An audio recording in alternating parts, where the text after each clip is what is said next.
sections of civil society that are also planning to hold protests in regards to that scandal. And shortly we will be speaking to Michelle Ngele, who has been following up on the events that have been taking place there.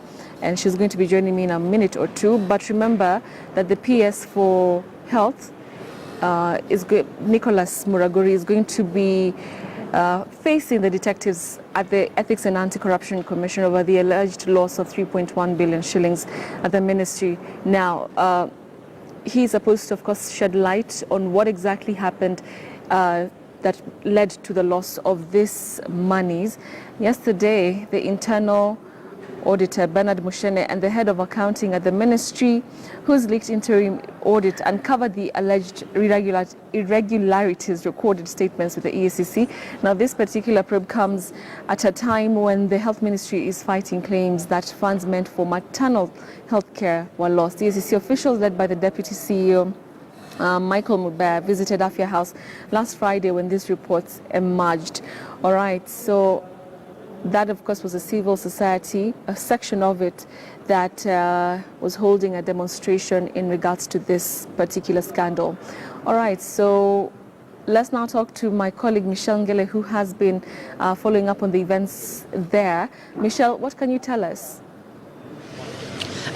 Betty, well, as we speak, we're right outside the Ministry of Health. We have had a statement just being read out by members of the National Civil Society Congress, but it's getting quite heated here because when you take a look right behind me, the number of police officers here has outnumbered the number of protesters and demonstrators that have come out here this morning. But essentially, they have presented a petition to the Ministry of Health in a bid to eject from office Health Cabinet Secretary Cleopa Mailu and his PS Nicholas Muraguri. And right behind me, there is a bit of commotion with the police officers as well. They do not want these protests taking place outside the Ministry of Health. Now, just a few minutes ago, we had quite a few protesters here. Many of them were holding heads of pigs as well as rats. They're calling this Operation Ondoa Panya. They do not want any senior government officials implicated in corruption scandals to stay in office. They want investigations to be carried out while these members are out of office. And remember,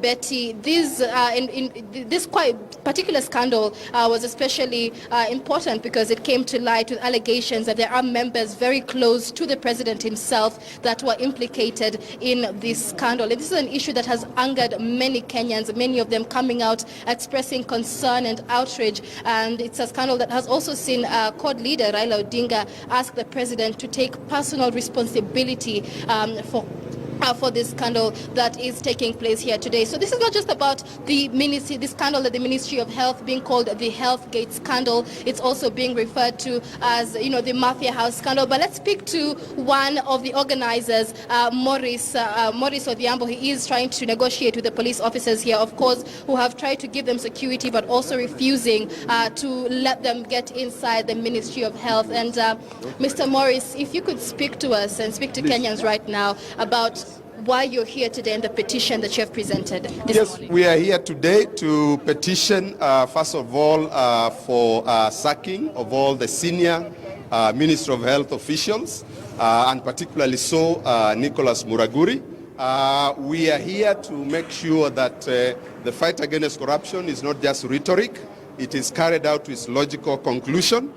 We know that we have been told that investigations are going on, but what is being done is not enough. We expect to see more. We expect to see the president coming out to address Kenyans to say that this particular scandal in the Ministry of Health will be sorted this way. We know that without the officials here being sent home, really there is nothing we are talking about. So that must be the first step, even before we talk about anything else. Because if they are still in office, investigations will not happen. And we are talking about all of them, including the CS who came out the other day to lie to the public. We want all of them out so that investigations can be carried out. There's been a lot of mixed reactions with regard to the calls for ejection of the cabinet secretary, especially because he was the one that asked for that internal audit in the Ministry of Health to be carried out. And so many say he is not involved in this corruption scandal. So why then are you calling for his ejection? In fact, we congratulate him for calling for the internal audit, but internal audits are always ongoing processes. They can happen anytime. So the fact that he called for an internal audit does not in itself absolve him as party to the ministry which is behind this scandal. So we are basically saying that if we have the CS in office, all the PSs, no investigations will be carried out. That is our position. At this point in time in this country, we must assign personal responsibility. It cannot be just saying that the ministry. No. There are those who are in charge of the ministry. There are those who are accounting officers in the ministry. There are those who make decisions in the ministry. All those people have to leave before a serious investigation can be carried out. What can you tell us about the fact that Kenyans have expressed concern massively over this scandal, but these demonstrations here today have seen quite a lot turnout, if I would say. What are your thoughts on that? We, in civil society, usually we don't care about the numbers. What we care about is passing the message, which is what we have done. And we say it many times. It doesn't matter that you're one person. It doesn't matter that you're 2 people. It doesn't matter that you're 10 people. It doesn't matter that you're 100 or you're 1,000. At the end of the day, what you want to do is to pass the communication. Of course, we also know that the rains messed up some of the plans this morning. But that does not matter. Civil society will still be on the streets tomorrow. Civil society will still be on the streets on Friday. And we will be planning what to do next week. So this is just the beginning. This is just the beginning of a long, long process that we have just started. Thank you very much for speaking to us, President there of the National Civil Society Congress, Maurice Odhiambo, speaking to us about the Operation Ondoa Panyas, which is what they have brought outside the Ministry of Health here, protesting for the ejection from office of senior government officials who have been implicated in corruption scandals. Betty.